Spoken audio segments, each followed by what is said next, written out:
Hey guys, welcome back to Lost Genre Reddit, Am I the A-hole? This one's from user Vegan Thunder. Am I the a-hole for turning my niece vegan? Hey Reddit, I've got some family drama going on and I need to know if it is really all my fault. My brother-in-law and sister-in-law recently asked if my husband and I could watch their 7-year-old daughter for a few weeks. We said yes, and my niece came to stay with us. I'm out of work due to the bug, and my husband is an essential worker who has been working extremely long hours, so 95% of the childcare fell on me.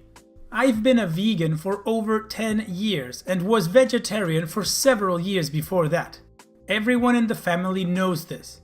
I cook vegan at home. My husband will sometimes add his own meat or dairy to the vegan meals I provide. But with his new work hours, he hasn't had time to cook for himself at all, so all the meals prepared at our house have been vegan.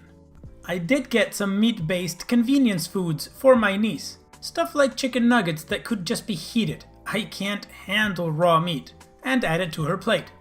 It pained me to do it, but I figured it would be best for everyone. After a few days of living with us and helping me prepare meals, my niece started asking questions about why I don't cook real meat. I explained that I don't eat animals. She kept asking questions about it, lots of whys, and I explained it to her like this. Do you think Dexter, our dog, has feelings? Does he get happy and scared? Would he be scared if someone tried to kill him? Would you want to eat him? Then continued, I believe that cows and pigs and chickens have feelings just like Dexter does, so I don't want to eat them either. After that conversation, my niece promptly declared she didn't want to eat meat again. So I stopped serving her the meat items I bought for her and she just ate my food. When we made pasta one day, she asked where the cheese was, and I explained to her that they have to take the baby cows away from the mothers to get the milk. But if she really wanted cheese for her pasta, we could get some at the store. She said, no thanks, and that was that. When my sister-in-law came and picked niece up, we chatted a bit and I mentioned that niece stopped eating meat while she was here. Sister-in-law looked a little taken aback but didn't say anything. The next day, my brother-in-law called my husband and was absolutely furious about it. Sister-in-law and brother-in-law have been screeching about me to everyone in the family, telling them it was really effed up for me to turn my niece vegan. My husband is angry at me because now he and his brother are fighting. He and his brother had always been pretty close, but now brother-in-law has been ignoring my husband for a few weeks. I don't think I did anything wrong.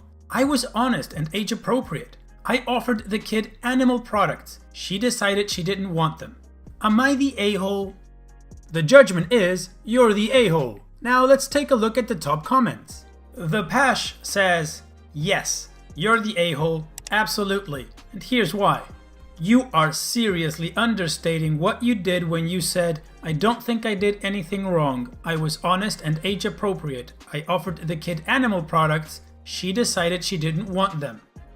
Here's the thing about kids. They are incredibly impressionable. It was commendable that you jumped over your shadow to get meat products for her, despite the fact that doing so was uncomfortable for you. But really, when she started asking questions, you should have backed out and waved her off. You should have told her to talk to her parents, specifically, quote, do you think Dexter, our dog, has feelings? Does he get happy and scared? Would he be scared if someone tried to kill him?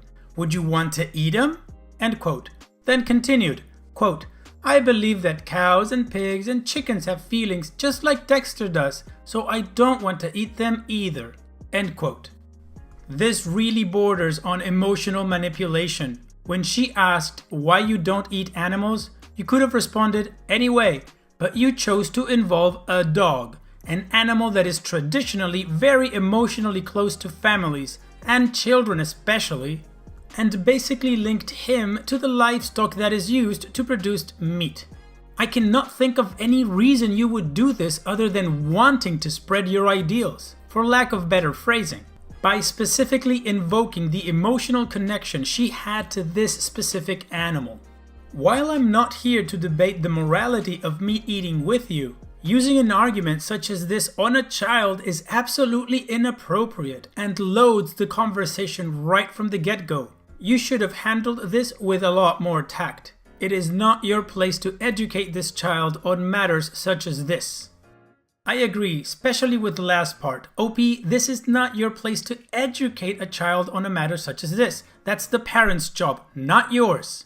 I absolutely understand your brother-in-law being angry with you. So to your question, yes, you are the a-hole. Now let's move on with the update. So I thought about the response I got here about my family situation. I was a bit of a nay with how I handled the situation. I should have reached out to sister-in-law and brother-in-law when niece started asking questions. I started to feel bad about how inconvenient I had made things for my in-laws, and I was really worried about how my niece was doing, especially as her birthday was coming up. So I reached out to my sister-in-law. I sent her a sincere apology email. I offered to talk to niece, help out with the meal planning and cooking, or anything that she might need or want. That opened up doors and sister-in-law started talking again. Niece is still adamant about not wanting to eat meat. While looking up stuff online about how to feed niece, sister-in-law ended up watching a vegan documentary and went down that rabbit hole, ultimately deciding that she wants to try a whole food, plant-based diet to help control her diabetes. So a few things happened. First, sister-in-law, niece and I did a huge meal prep day, and we filled their deep freezer with almost 100 vegan freezer meals. Lots of kid-friendly stuff for niece and some whole grain no oils meals for sister-in-law. I taught them some of my favorite recipes, and we tried some newbies we found online. We actually had a lot of fun and plan on getting together to do this whenever the horde starts to get low. I catered niece's 8th birthday party, complete with homemade vegan cake, ice cream and veggie burgers. I am babysitting niece again. Things with brother-in-law are still a work in progress though. He and my hubby are talking again, but he is still pretty upset, especially now that sister-in-law has also ditched meat and dairy. She is the primary cook in their household and they are still working out how to handle the lifestyle changes, I guess. I am sure things will be better soon though. So thank you AITA, things have worked out even with me being a total donkey's butt. Yeah, OP, sorry, you weren't a donkey's butt, you were an a-hole. Anyways, let's read some community comments and then an edit from OP. Baron Not Sure says, clever vegan propaganda. Amazing Jew responds, agreed, adults don't change their diet overnight just because they watched a single video. It's a nice thought, but it just doesn't happen and reads like a work of fiction. An old telephone says, why would you make grain-based oil-free meals for someone trying to control diabetes with diet? Anything grain-based is carb-heavy, and taking out fats makes blood glucose spikes more likely. If you're old, buy me gold says, it looks like a vegan fantasy. I converted my little niece and her mother into veganism and I cooked them 100 vegan dishes into their conveniently unused giant freezer. OP's edit. Geez, you people just can't stand a happy update, huh? The family issue has been mostly resolved. I've apologized. I have been apologized too. We are doing family things again. Hurt feelings are healing. We are all good. Also, I did not push my sister-in-law into a vegan diet. She is a grown-a woman who came across information herself, did more research herself, and made a decision for herself. I did not know she had made this decision until we went grocery shopping for our meal prep day. And a guarantee that what she is eating now, lots of fiber, plant protein, greens, and more colorful food, is worlds better for her than the white pasta with cheese sauce, huge a piece of dead animal, and boiled to death green beans that she used to eat every day. LOL. I'm not signing back into this account, so go ahead and rage away. I will just keep turning my family vegan. Smiley face. Well, I already said what I thought about OP, and I'm gonna say it again. She's an a-hole. Now, regarding the update, I do think it's BS. Here's what I believe. This situation from the original post did actually happen, and she did not like being called an a-hole for turning a little kid vegan by manipulating her feelings.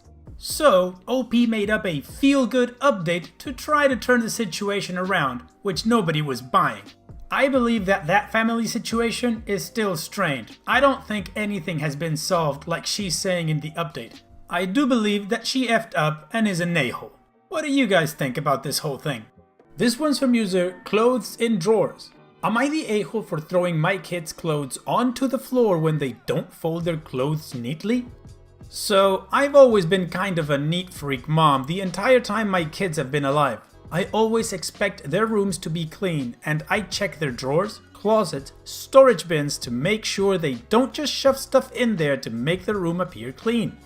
The kids, 16, 13, 9, and 6, are all responsible for putting away their laundry, and my oldest 2 are responsible for folding their own clothes, which bothers me because my 13-year-old folds his clothes in a way that bothers me. He rolls them up instead of properly folding them. Ever since the kids have been home and have more free time, I am more strict about the way they put away their clothes. I expect their clothes to be folded a certain way and organized in a certain way in their drawers. I read from a mommy blogger a few years ago that when her kids' drawers weren't organized, she would make a mess for them to organize the right way. I considered it for a few years, but now that the kids are old enough, I think it's the way to go for us. I haven't had to do this until yesterday.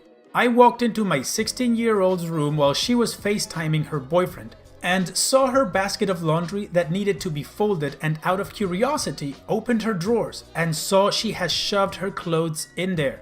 I started making a mess and she screamed, "Mom, why?" And I told her she knew why. After that, I walked out of her room. She explained to her boyfriend what I did and he says, "Your mom's effing crazy, brah."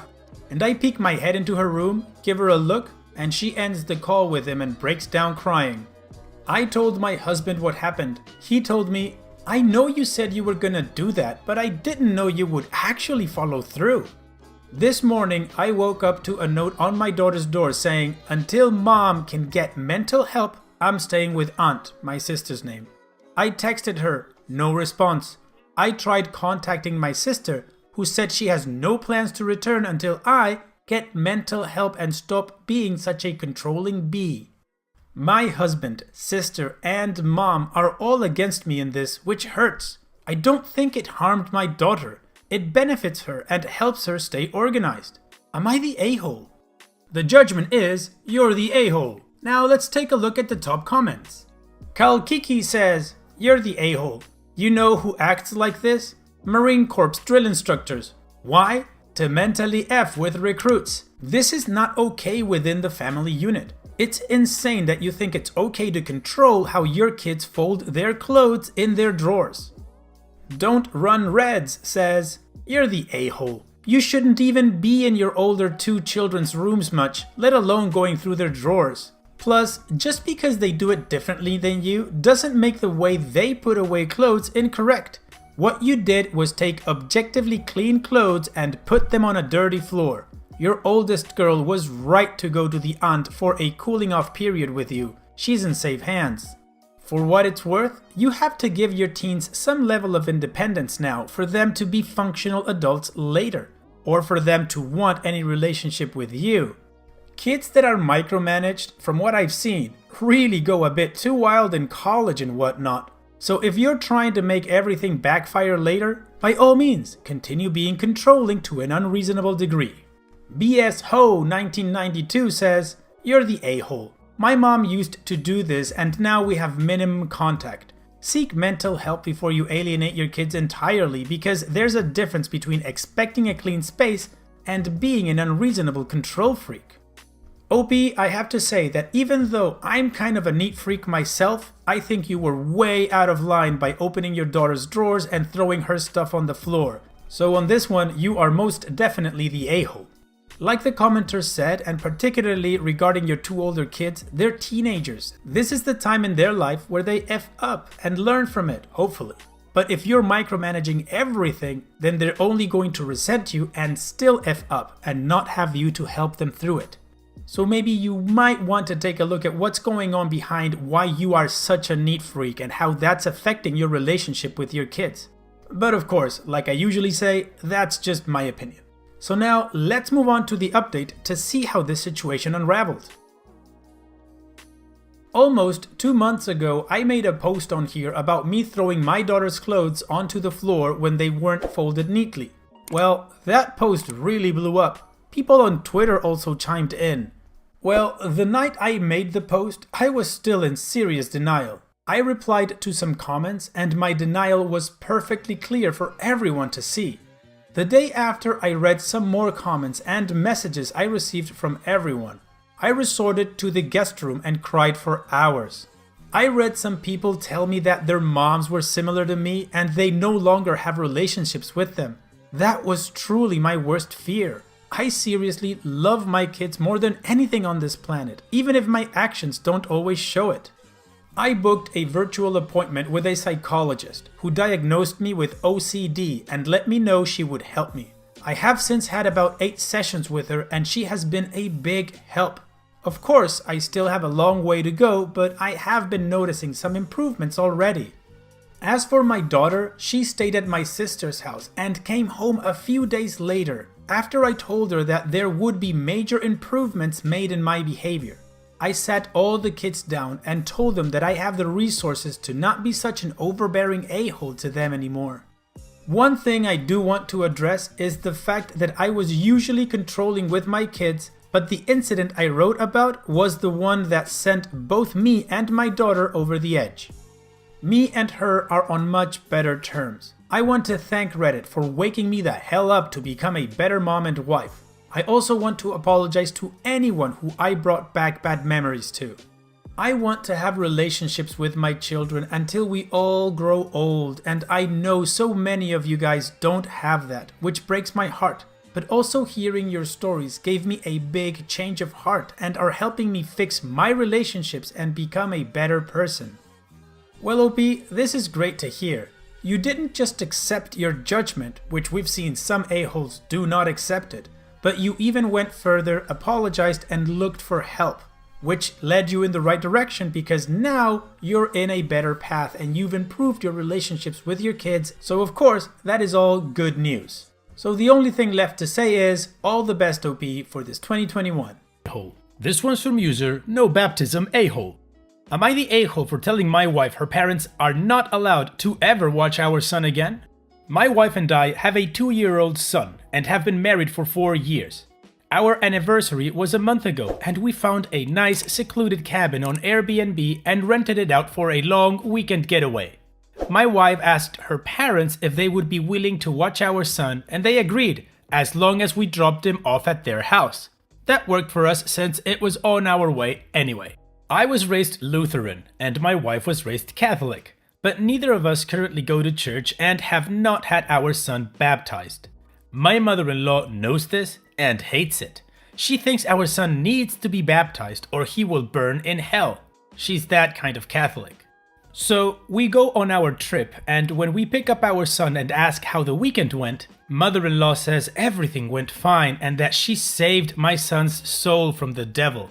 I asked her what she meant, and she said she had our son baptized that morning at her church. I tried my best to keep my cool so I didn't scream at mother-in-law in front of my son, but I pretty much grabbed my son and left.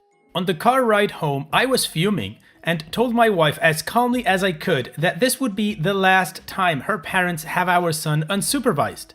She tried to downplay what her mom had done, but I told her we need to wait until we get home to talk about it because I'm not fighting in front of my kid.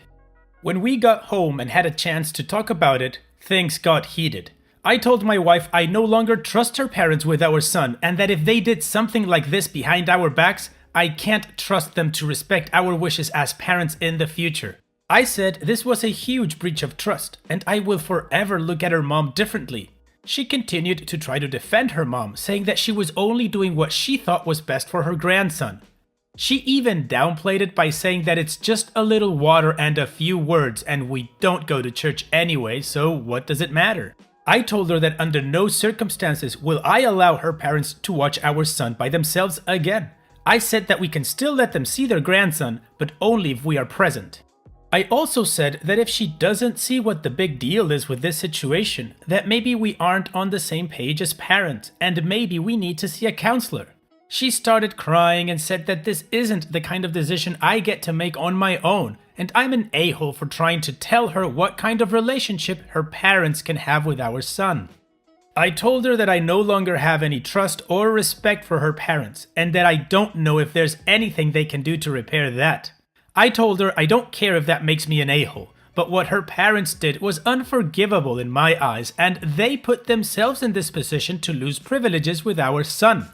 She's been trying to convince me to change my mind for the last month, but I'm not budging. To me, this is a hill I'm willing to die on. Am I the a-hole? The judgment is not the a-hole. Now let's take a look at the top comments. Critical Aspect says, not the a-hole. These types of baptisms violate church law, and if it actually was done by their priest, you should contact the bishop and file a complaint.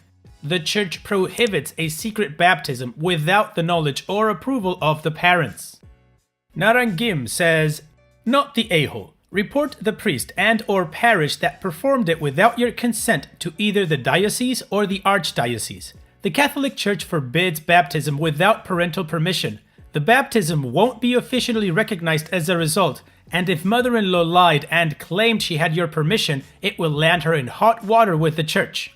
To your wife, letting her get away with something because she thought it was best for her grandson leads to a slippery slope. What if your mom decides it is best for your son to live with her during the week and you and your husband only see him on the weekends? Are you going to let her get away with that? It isn't her kid. She doesn't get to decide what's best. Only his parents do. Your mom stomped the no baptism boundary. If you let her get away with it, she will stop other boundaries you set up using the argument, it's what I think is best for grandson. Next boundary could be, don't give him too much sugar. That stomp could cost you a lot of money. Young children, when they have cavities, have to be knocked out in order to get them fixed. It's not cheap. That one person I am says, everybody sucks here. So I agree with 95% of what you have said. I think in almost all areas you are completely correct. The only thing I think you're going a little too big on is the never can fix what they did part of it. You and your wife are a team. You need to be on the same page about this. But you going that strong on the never part of it is clearly too much for your wife. If her parents turn their behavior around and improve, there needs to be a path towards reconciliation or your wife will not be on your side. I'd rather get 90% of what I wanted with my wife as my team versus fight for 100% and her be against it. Because that leads to resentment or secrets or lies or nothing good. Be willing to allow them to change. Make it clear what your expectations and needs are. Make sure the time and actual change part is very clear. Make that hill to climb hard to do, but don't make it impossible or you'll lose out. So, in my opinion, first of all, what the grandparents did is messed up. That is something that you do not do. You do not interfere with somebody else's child, even if it is your grandson. You do not have a right to make any decisions regarding their life without parental approval, or if you're not following parental rules. The parents are the only ones that have a right to do something about their child's life. So I absolutely agree with the commenters from the first and the second comment. However, the third commenter makes a really good point about also being a little bit lenient with your wife so that she is on your side. The most important thing here, OP, is that you and your wife need to be on the same page, and your wife has to condemn what her parents did just as much as you. But of course, that's just my opinion. So how about we move on to the update to see what happened between OP, his wife, and the grandparents. First off, I want to thank everyone who sent me supportive messages and advice. I never expected my post to get so much attention. Before I start with the update, I'd like to clarify a few things. My wife and I decided when she was pregnant that we wouldn't baptize our child until they were older and were able to understand what it meant. We also wanted to give our child a chance to explore both of our religions and choose for themselves what they wanted to follow. This was her idea. She felt she was indoctrinated by her Catholic upbringing and felt it skewed her worldview. We were both under the agreement that we would wait. So it isn't the actual baptism that pisses me off. It's that mother-in-law did something that she knew we didn't want done. She did it behind our backs. She disrespected our wishes as parents and she broke our trust. Or so I thought. Now for the update. Turns out some of you were right. My wife was in on it. I confronted her a couple of days after I posted and directly asked her if she knew that her parents planned this. She broke down and confessed everything to me. Mother-in-law had been pestering her about baptizing our son non-stop, and my wife finally caved. Outside of my wife complaining that her mom kept badgering her about it, baptizing our son was not a topic that we discussed often. Whenever my wife would complain about her mom bringing it up, I would remind her that we had decided together to allow our son to choose, that it was her idea, and tell her that she needed to establish boundaries with her mom. I asked her on multiple occasions if she had changed her mind on the matter, but she said she was just tired of hearing about it from her mom. My wife has been working from home during the health crisis, while my job requires me to go into the office. My wife and mother-in-law started doing Zoom meetings with mother-in-law's priest to start the baptism process. They lied to the priest and told him that I was okay with baptizing our son, but didn't want to be involved. The priest allowed it and they started doing online baptism classes while I was at work.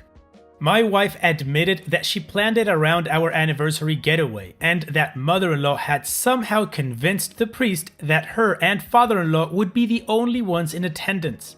My wife told me that I wasn't supposed to find out, but mother-in-law couldn't keep her mouth shut for even one day about it. Their intention was to keep this from me permanently. I did contact the church to let them know the truth. I talked with the priest and he was surprisingly helpful. He said he would take the proper steps to make sure mother-in-law is no longer welcome in their church and to reach out to the local parish to see what further steps need to be taken.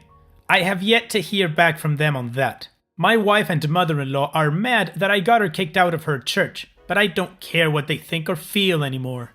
These people who I love and trust had betrayed me and I felt a range of emotions I didn't know existed.